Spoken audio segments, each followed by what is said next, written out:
오늘은 가시를 주신 이유라는 제목으로 말씀을 드리겠습니다.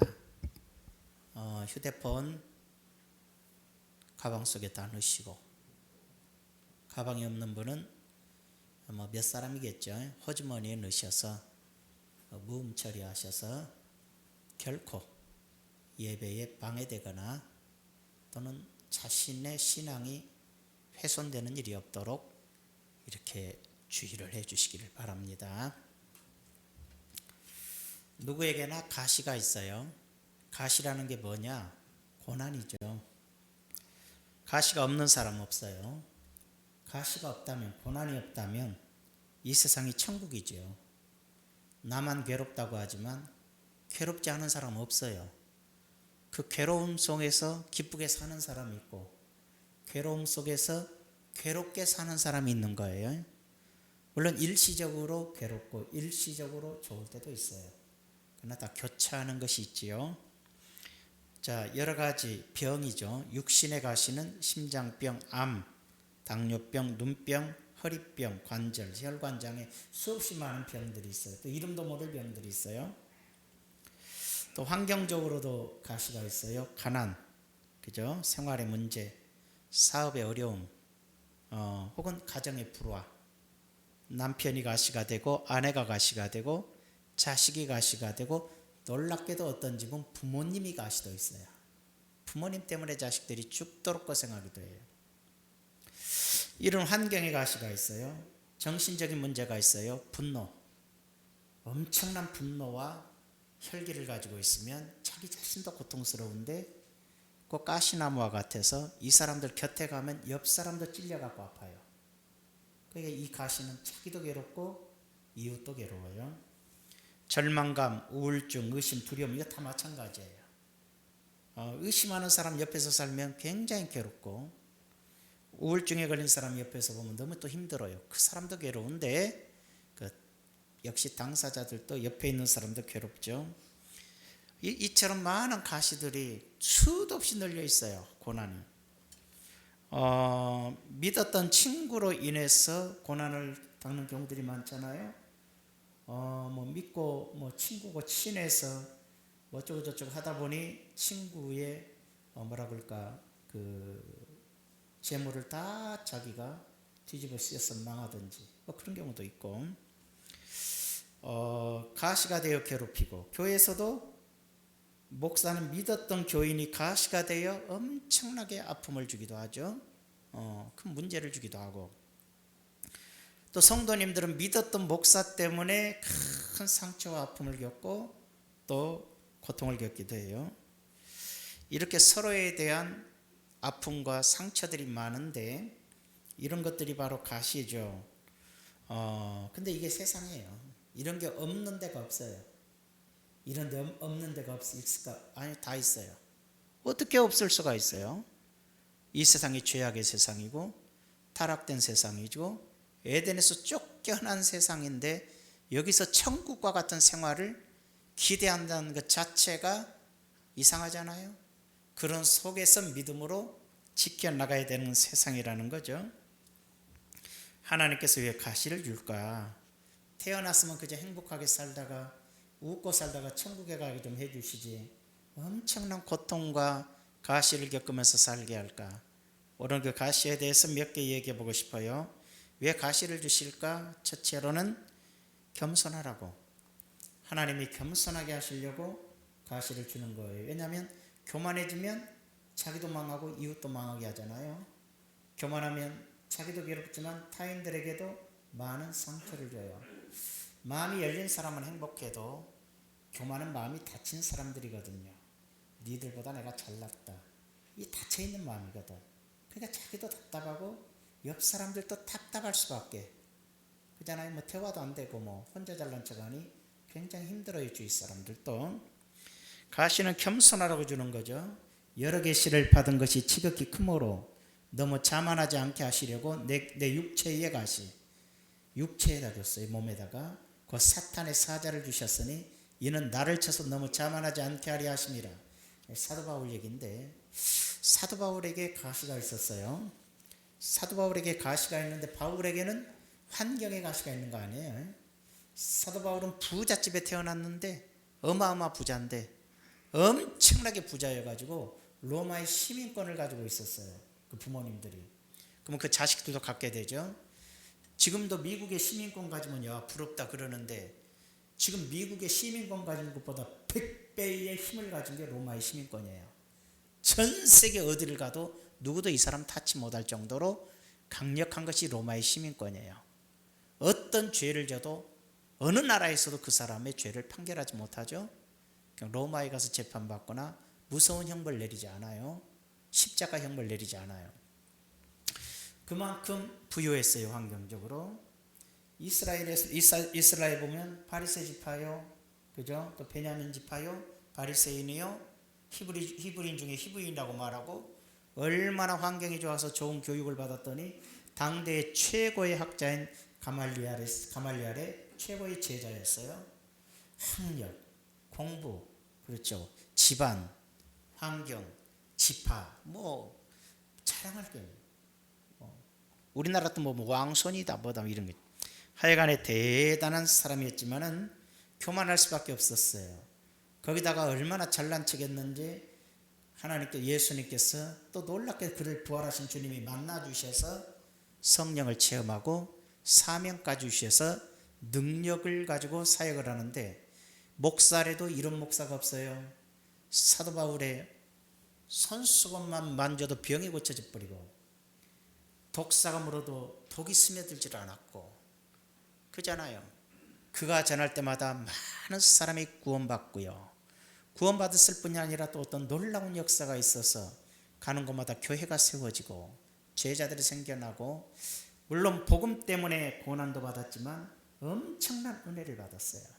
거기다가 천국을 다녀와서 이 세상에서 말로 다할 수 없는 하나님의 뜻과 하나님의 영광을 보았죠.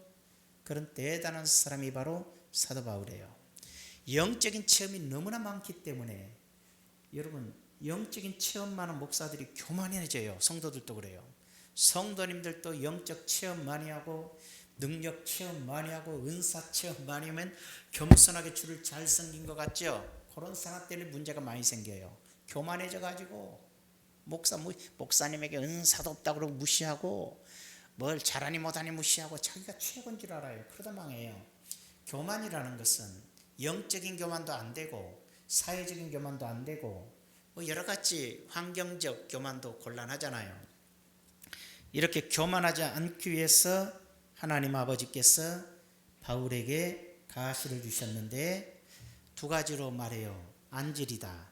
가시라는 단어가 사탄의 가시라는 단어가 안질, 간질 똑같이 쓰는 용어라 알 수가 없어요. 안질이었나 간질이었나 알 수가 없어요. 어쨌든 간에 사도 바울이 늙기 전에는 누가라는 의사가 바울 곁을 떠날 수가 없을 정도로 항상 의사가 따라다녀야 됐어요. 왜냐하면 조금만 교만해지면 쓰러지든지 조금만 교만하면 눈이 안 보이든지 하여간에 바울을 교만할 수가 없도록 해주는 것이 바로 사탄의 가시라는 고통의 문제였어요. 죽지도 아니하고 늘 고통스러운 가시가 사도 바울을 떠나지 않았어요. 근데 놀라웠게 사도 바울의 노년에는 누가가 따라다니지 않았어요. 놀랍죠? 아마 그렇다면 그때는 그 증세가 사라지지 않았을까라는 생각을 해보게 되는 거죠. 이제는 로마에서 더 이상 활동하지 않고 복음만 그 감옥에서 전할 때랑 보면 누가가 옆에 없었잖아요. 하나님의 은혜가 참 크지요. 이처럼 교만하지 말라고 하나님께서는 가시를 주셔요. 모 교회의 젊은 집사님이 사업이 너무 잘 돼가지고 아주 교만해졌어요. 서울에인데 그래 신앙생활 마음대로 하고 목이 곱고 마음속으로는 사람들을 무시하고 목사님이 뭔 말해도 듣지도 않고 그러다가 그때 우리나라 경제 불황이 왔을 때 사업이 망해버렸어요. 사업이 망하고 부도가 나버리니까 돈 줘야 될 회사들이 엄청 많잖아요. 주위에. 이게 빚더미에 써버리고 못 갚으니까 고발당하고 그래서 감옥에 가게 됐어요. 경제사범으로 감옥에 가서 있는데 있던 집까지 다 처리돼 버리고 가족들은 흩어지게 되고 아주 너무나 비참하게 됐어요. 그래가지고 감옥에 있었사 드디어 은혜를 받기 시작하고 목사님에게 편지를 썼어요. 목사님, 모든 걸 잃어버리고 감옥에서 지내게 되니 이제야 제가 사람이 되어가는 것 같습니다. 예전에 제가 교만해서 목사님 말씀도 듣지 않고 교회에도 등한시 않고 11조도 떼먹고 거들먹거리다가 부도가 나고 망하니까, 그리고 교도소에 오니까 이제야 성경이 눈에 들어오고 이제서야 성경이 읽어지고 이제서야 하나님 말씀이 마음속에 와닿습니다. 여러분 마음 교만해지면 설교 안 들려요. 성경 안 읽어져요. 읽어도 와닿지도 않아요. 자기 마음속에 자기밖에 없거든. 자기만 잘났어요. 그게 교만이에요. 그리고 말했습니다. 이제 감옥에서 새 사람이 되어 교도소를 나가게 되면 목사님 곁에서 목사님의 목회를 철저히 도와드리는 집사가 되겠습니다. 물론 감옥에 있을 때는 다 그래요. 또 나오면 어떻게 될지 몰라요. 되게 그런 고난 속에 있을 때는 주의 종의 오른팔이 되겠습니다. 그러지만 부자 되고 잘나면 주의 종을 때리는 돌덩어리가 된단 말이에요. 그 참 슬픈 일이지만 인간이 그렇게 돼요. 자, 무슨 얘기입니까? 가시를 주시고 고난을 주신 것은 겸손하라고 주신 거예요. 둘째로 가시가 주어지면 감사하고 기뻐해야 돼요. 감사하고 기뻐해야 돼요. 이것이 내게서 떠나가기 위하여 내가 3번 주께 간구하였더니 나에게 이르시기를 내 은혜가 내게 족하도다. 이는 내 능력이 약한 데서 온전하여짐이라 하신지라. 그러므로 도리어 크게 기뻐함으로 나의 여러 약한 것들에 대하여 자랑하리니 이는 그리스도의 능력이 내게 머물게 하리 함이라. 바울이 너무나 고통스러웠어요. 여러분도 문제가 있고 괴로우면 기도하잖아요. 하나님, 우리 남편이 가시예요. 하나님, 우리 부인이 가시예요. 하나님, 우리 집은 평안한데 우리 자식이 가시예요. 아버지, 우리 다 좋은데 돈이 없어요. 아버지, 우리 다 좋은데 부인이 아파요. 남편이 병들었어요. 이게 가시예요. 빨리 해결해 주세요. 이렇게 기도하게 돼요. 그런데 이런 가시가 주어졌을 때 사도 바울이 너무 고통스러우니까 금식하고 기도하고 또 기도하고 또 기도하고 무려 3차례나 간절히 이것 좀 사라지게 해주세요. 사람 마음 그래요. 이것만 없으면 사도 바울이 얼마나 건강하게 복음을 전할 수 있을까? 내가 몸에 병만 없다면 내가 얼마나 하나님 일을 더 많이 할까? 그러나 하나님이 더 잘하세요. 그 병이 없고 그 가시가 없으면 그 많은 영적인 은혜, 하늘나라를 체험, 놀라운 은혜의 역사 다 받은 바울이 영적으로 교만해져 가지고 그런 체험 없는 목사를 무시하게 되고 그런 은혜가 없는 사람들을 무시하게 되고 그렇게 돼버려. 인간은 죄조도 마찬가지고 성도도 마찬가지예요. 성도들 부자 돼봐요. 다 무시해요. 그래서 바닥을 기게 하는 거예요. 교만해지지 말라고. 여러분, 내가 요즘 바닥 낀다 그러면 아이고 할렐루야 감사합니다. 내가 저를 몰라도 주님은 저를 잘 아시죠. 제가 잘나고 폼재고 벤치 타고 다니면 눈에 뵈는 것도 없고 목사도 눈에 안 보이고 대통령도 눈에 안 보이고 집사도 보이지 않고 장로 그까이 거 하면서 무시하고 살 거 뻔한데 이렇게 나를 낮춰주셔서 겸손하게 하시려고, 하나님 바로 섬기게 하시려고. 그래서 바울은 기뻐했다 그랬어요. 감사하고 기뻐했어요. 왜? 기도했더니 예수님이 뭐라고 그러냐면 내가 너에게 준 은혜가 족하다 그랬어요. 내 능력이 너에게 있는데 내가 너에게 많은 은혜와 능력을 주었는데 네가 교만해지면 그 능력이 다 사라져버리고 네가 교만해지면 그 능력이 다 깨져버리고 믿음도 깨져버린다. 그래서 나는 너에게 그 가시를 줌으로써 그 능력이 너에게 머물러 있고 그 능력이 머물러 있으니까 네가 하나님의 일을 할 수 있는 거야. 겸손하게 아버지 일을 할 수 있는 거야. 그리고 나에게 너에게 그 능력이 너에게 머물게 하기 위해서 내가 너에게 가시를 준 거야. 이렇게 말하는 거예요. 그래서 감사했다고 기뻐한 것을 볼 수가 있어요. 여러분, 종종 보면 이런 생각을 할 수 있잖아요. 가시가 내게 주어질 때 어떤 사람은 고난을 통해서 지혜를 얻고 능력을 얻지만 반대로 가시와 고난이 주어질 때 좌절과 절망으로 폐인돼 버린 두 가지 중에 하나예요. 돈에 관한 완벽한 사용 설명서라는 책이 있어요. 삶의 고난을 겪는 딸이 시집을 갔는지 너무나 고통 속에서 어머니를 찾아왔어요. 그리고 어머니에게 얘기를 해요. 살 수가 없다. 죽어버리고 싶다. 그러자 어머니가 얘기를 해요. 곰곰이 생각해 왜 딸에게 무슨 말을 해줘야 되나. 좌절과 절망과 속에서 고통을 이겨내지 못하고 죽고 싶어 하는데 딸에게 내가 무슨 말을 해줘야 될까. 그렇게 얘기를 해요. 생각을 하죠. 그러다가 어머니가 주방에 가서 냄비에다 물을 끓여요. 딸이 쳐다보죠. 당근을 넣고 계란을 넣고 커피를 부었어요.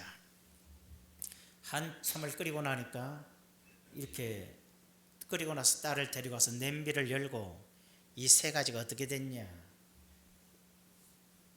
단단한 당근은 물렁물렁해지고 깨트리면 쏟아져 버릴 연약한 계란은 단단해지고 커피는 그냥 다 커피물을 만들어 버렸어요. 그래서 어머니가 얘기를 했어요.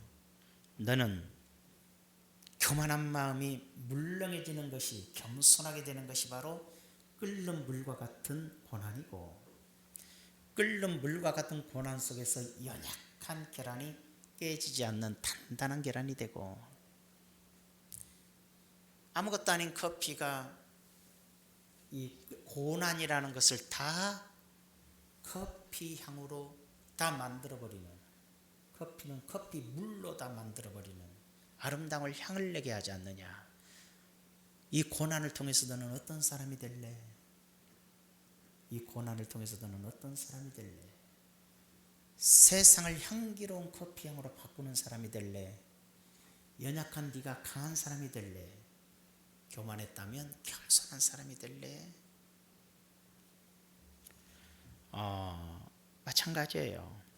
우리에게 주어진 고난을 통해서 좌절하고 멸망할 거냐, 아니면 이 고난을 통해서 굳건한 믿음이 될 거냐, 이 고난을 통해서 세상을 변화시키는 아름다운 세상으로 만드는 사람이 될 거냐. 영국의 18세기 영국의 존 하워드라는 사람이 사업가예요. 젊은 날에 부인이 죽었어요. 혼자 살아요. 아들 하나 놓고 죽었는데 이 아들을 사랑으로 길렀는데 아들이 불량배가 됐어요. 만날 감옥으로 들어다녀요. 아버지가 자식을 사랑하는 마음에 감옥에 가서 면회를 해요. 면회를 할 때마다 보면 감옥이 너무나 냄새나고 지저분하고 사람 살 곳이 못 되는 걸 봐요. 그때부터 자식을 사랑하는 마음에서 우러났겠지만 감옥에 있는 사람도 사람들인데 감옥의 화장실을 고치고 감옥의 방을 고쳐주고 감옥의 위생시설을 고쳐주면서 감옥에 새롭게 만드는 감옥에다 자기 사업을 통해서 소득을 그쪽에 투자하기 시작해요. 사회사업을 한 거죠. 세월이 많이 흘러서 영국에서 그냥 평범한 사업가가 영국에서 자선사업가로 가장 위대한 사람이 되어버려요. 존경받고. 이런 사람이 어디 있냐.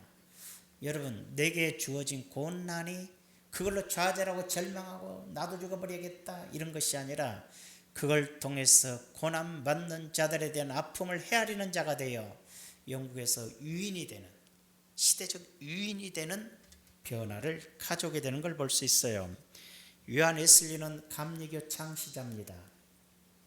믿음의 어머니 밑에서 자랐어요. 어렸을 때 머리가 나빠갖고 글을 못 깨쳤어요. 글을 못 깨우쳤어요.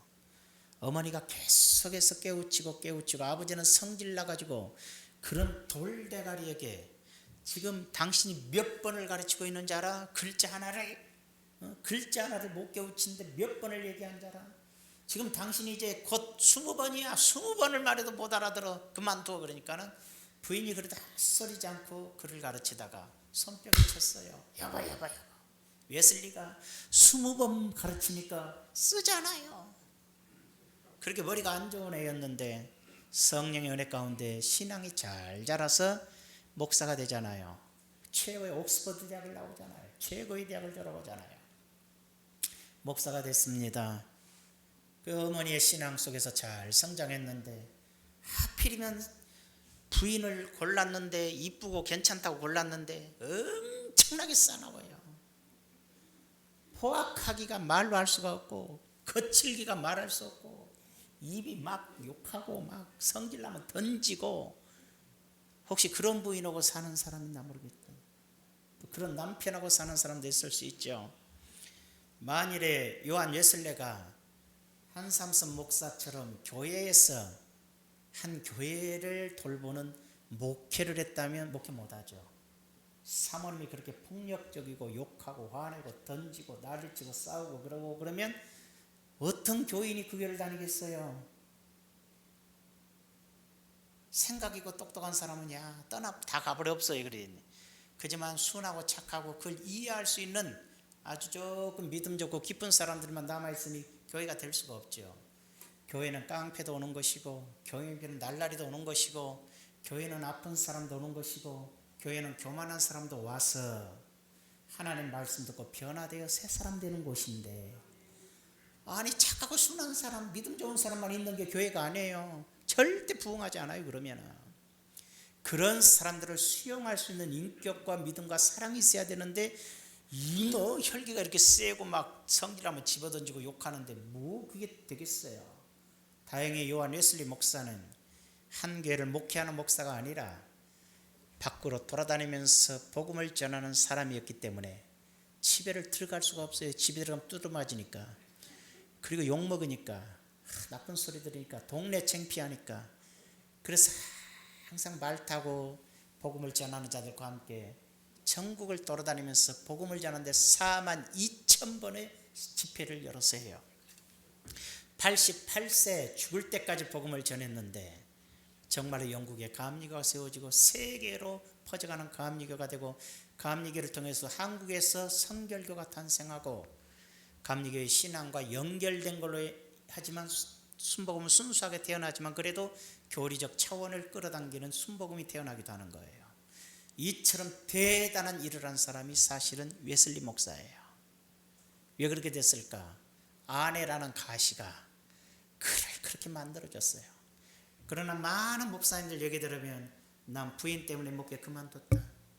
사모가 사명도 없고 개판이고 멋밖에 모르고 엉망이고 날라리고 기도도 안 하고 나는 부인 때문에 목회 못해서 그만뒀다. 이런 사람 많아요.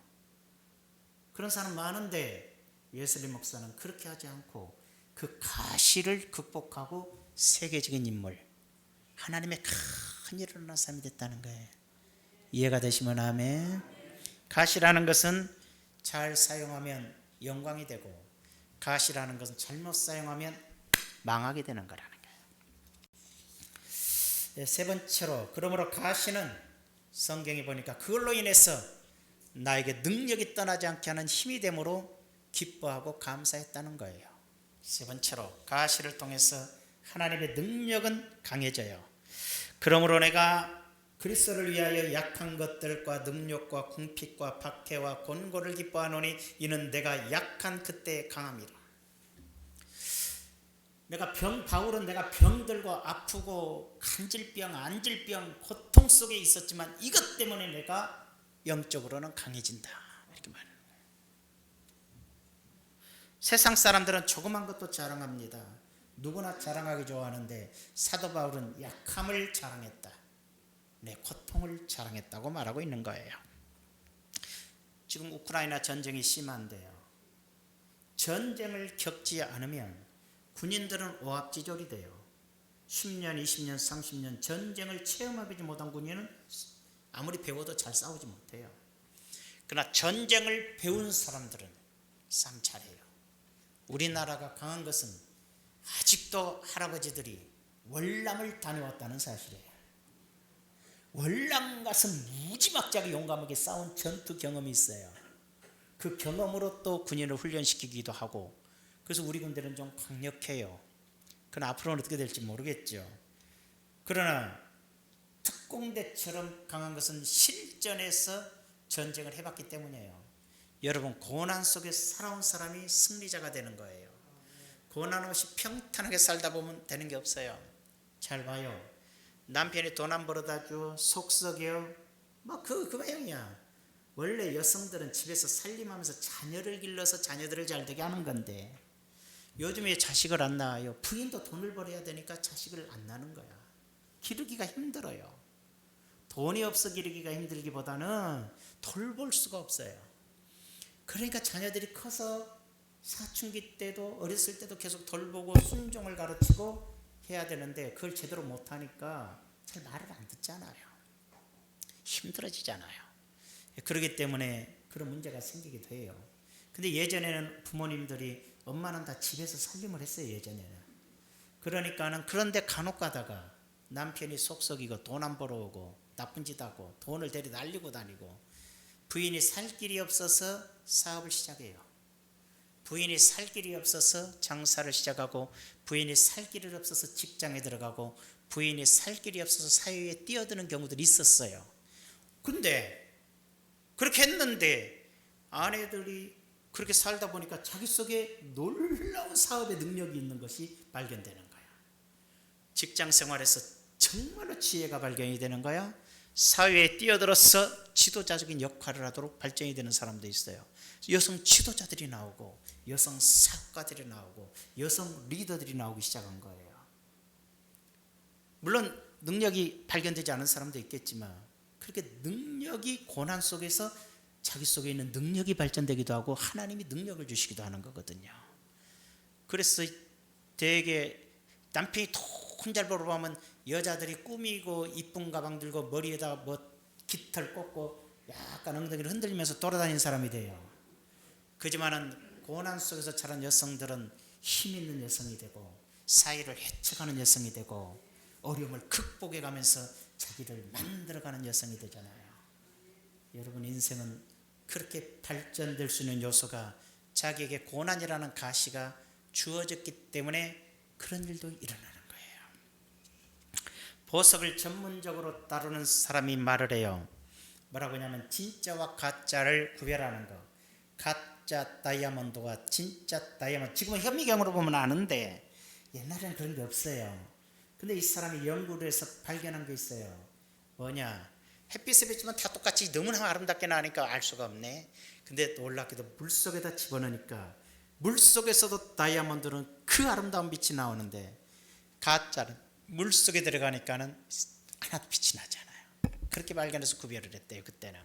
여러분 진짜 성도는 진짜 하나님의 백성은 그 물속이라는 고난 속에서도 신앙이 흔들리지 않아요. 그 어려움 속에서도 신앙의 빛이 일어나기 마련인 거야.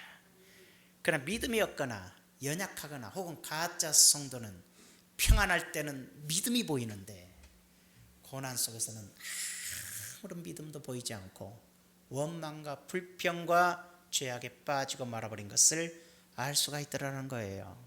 고난으로 구별을 하더라는 것이지요. 큰 태풍이 불었죠. 지난번에 그랬더니 엄청나게 피해를 주고 갔죠. 태풍은 우리에게 피해를 주거나 인명피해와 재산피해를 내기도 해요. 그래서 그러면 바람이란 것이 없어져 버렸으면 좋겠다. 바람이 문제야. 태풍이 문제야. 바람 없어져 버려라. 그러면 공중에 쌓인 미세먼지가 날아가지를 않아요. 우리는 그 미세먼지 때문에 병들어 다 죽어버려요. 미세먼지 속에는 발암물질부터 시작하여 중금속부터 시작하여 어마어마한 나쁜 것들이 있기 때문에 미세먼지 때 이거 마스크 안 쓰고 함부로 돌아다니다가는 폐 다 망가지고 병들어 죽어버리는 거예요. 그런데 아이고 언제 날 때 바람이 한번 샥 불고 나면 미세먼지가 싹 없어져 버리는 거죠. 바람이 다 불어서 날려버리는 거예요. 바람이란 게 참 좋기도 해요. 바람이 없으면 비행기는 아예 육지에서 뜨지를 못해요. 바람이 있기에 공중에 부력으로 뜨는 거예요. 그만큼 바람이라는 것은 고난도 주지만 바람이라는 것은 인생을 창공을 날게 하는 역사도 있다는 것을 알아야 돼요. 인생의 역경, 고난은 우리에게 바람과 같은데 어리석거나 하나님 없는 자들은 이 고난의 바람을 원망불평하게 되지만 하나님 믿는 사람들에게는 인생의 도약의 힘이 된다는 사실이에요. 교회도 어려움 많이 와요. 그러나 고난을 겪고 이기는 자들은 찬란한 미래의 영광을 보게 돼요. 여러분 인생에도 고난은 있어요. 그 고난을 믿음으로 극복하면 찬란한 축복이 오게 돼 있어요. 승리하기를 축원합니다. 알렉산더 벨이라는 사람은 아내가 청력을 잃어버렸어요. 청력을 잃어버리니까 아내를 위해서 보청기를 만든다고 연구하다가 전화기를 만들었어요. 놀랍잖아요. 사람은 고난에 대해서 포기하는 것이 아니라 고난에 직면해서 헤쳐나가려고 하다 보면 놀라운 역사가 일어나요. 여러분의 사업에 문제가 있습니까? 이 사업을 헤쳐나가려고 노력하다 보면 큰 사과가 되는 거예요. 저는 어떤 교회, 부러워할 건 아니지만 어떤 교회는 성도 한 사람이 한 달에 11조를 1,000만 원 한다는 얘기를 들었어요. 물론 저기 서울의 성도교회는 2,700을 했어요. 한 달에 11조를. 그건 뭐 교회도 좋겠지만 일하기 편하겠지만 얼마나 큰 복을 받았어요. 저는 우리 교회는 한 달에 1억 하는 11조 1억 하는 사람이 나올 거예요. 한 명밖에 안 나와요. 분명히 나와요. 아멘. 1,000만 원 하신 분들은 뭐 여러 명 나올 거예요. 복을 좀 받으셔야죠. 그건 뭐 사업하는 사람들 얘기예요. 지금 현재 사업이 어려우면 성질 난다고 한잔하고 놀지 말고 사업이 어려우면 기도하고 아이디어를 내고 노력하고 나가다 보니까 핑계도 대지마. 내가 늙어서 안 된다, 뭐가 없어 한다, 돈이 없어 한다, 그런 말도 하지마. 주어진 환경에서 노력하다 보면 하나님이 지혜를 주시고 능력을 주시면 바로 자기 사업이 창대해지는 역사가 일어나는 거야. 혼자 사는 사업이 10명이 하고 100명이 하는 역사가 일어나게 되는 거야. 여러분, 고난이 올 때 물러서지 말고 기도하고 전진하고 승리하시기를 축원합니다. 마지막 한 가지만 말하고 마칠게요. 한국의 교회사에서 존경받는 사람이 여러분 잘 몰라. 박윤선 박사, 이상근 박사. 당시에는 이 정도만 성경 전체를 해석해서 주석을 펴내는 사람이 둘이었어요. 그 당시에. 그들은 이제 많이 나왔고, 요즘은 출판사에서 끄집어다 다 만들어버리지만 옛날에는 직접 개인이 쓸 수 있는 사람, 성서학자가 많지 않았잖아요. 이상근 박사 얘기예요. 어렸을 때, 지금 돌아가셨으니까 어렸을 때 얼마나 개구장이들이에요. 신발도 없었어요, 옛날에는. 그래서 또 고무신 신고 다니거나 운동화도 없었고, 고무 신고 다니다 이것도 다를까봐, 잊어버릴까봐 앞에다 구멍 뚫고 어떤 사람 3개 뚫어요, 표시한다고. 기억나죠? 젊은 사람 위에는 뭐 미친 짓이야 그러죠, 젊은 사람들은. 구멍을 뚫어갖고 이건 내 거야 네 거야를 구별해. 시커먼 고무신 한 짝도. 그리고 이게 달까봐, 달아서 오래 못 신을까봐 안 신고 손에 들고 다녔어요, 아까워서.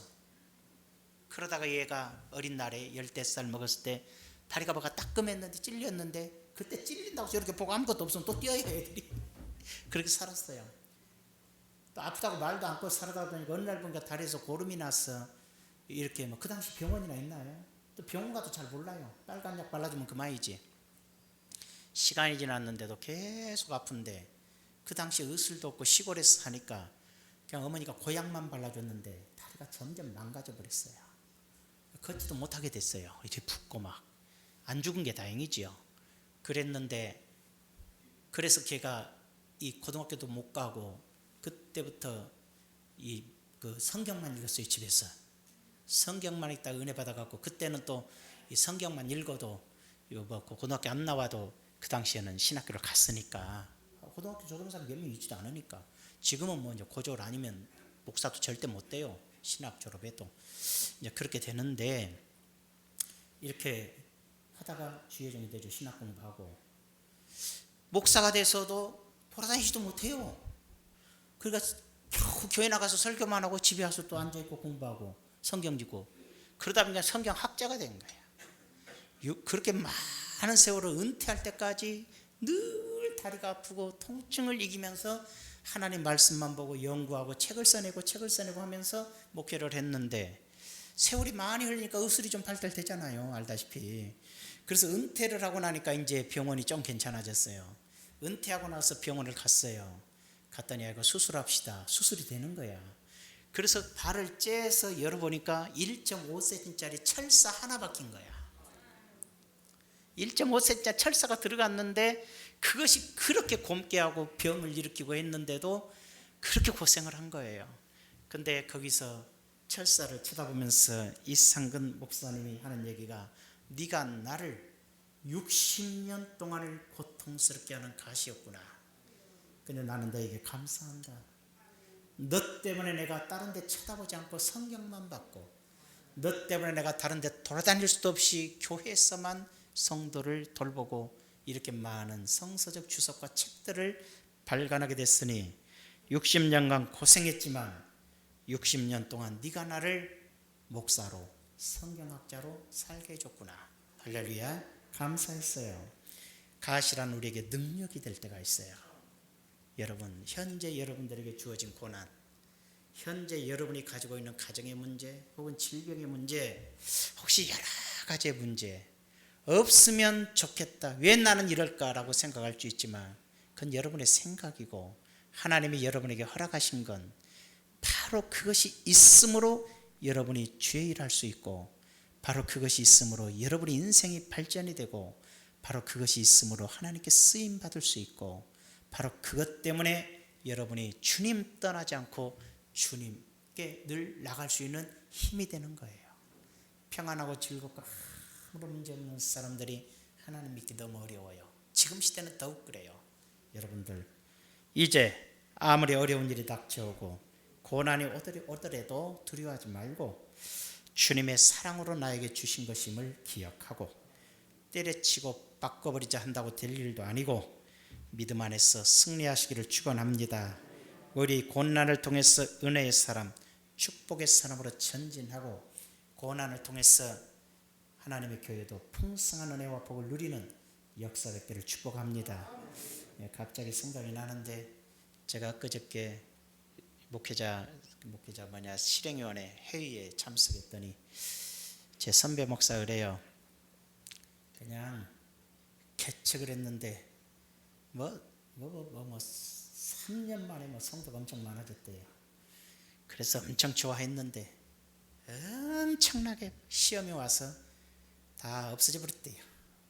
그래서 고난 없이 뭐가 잘 되는 게 100년, 1000년을 갈 수 있는 게 아니고, 고난 속에서 다져지고 일어서고 다져지고 일어서서 굳건해지는 교회가 500년을 갈 수 있는 거다.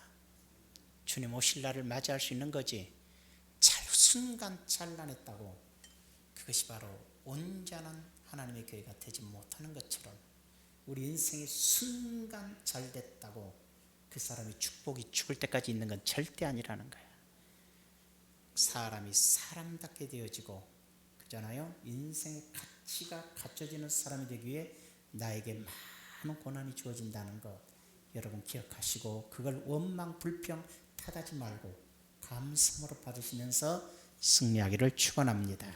존귀하신 우리 아버지, 우리에게는 끝없는 아픔이 있고, 우리에게는 끝없는 눈물이 있고, 우리에게는 어려움들이 끝없이 닥쳐오지만, 남들이 가진 것 못 가져서 아프고, 남들이 누리는 것 못 누려서 괴로울지라도 이 세상 것에 미련을 두지 말고 하나님 앞에 굳건히 서며 주어진 가시를 통해서 더 강한 믿음의 사람, 은혜의 사람, 하나님이 기뻐하시는 사람이 되도록 전진하게 하여 도와주시옵소서.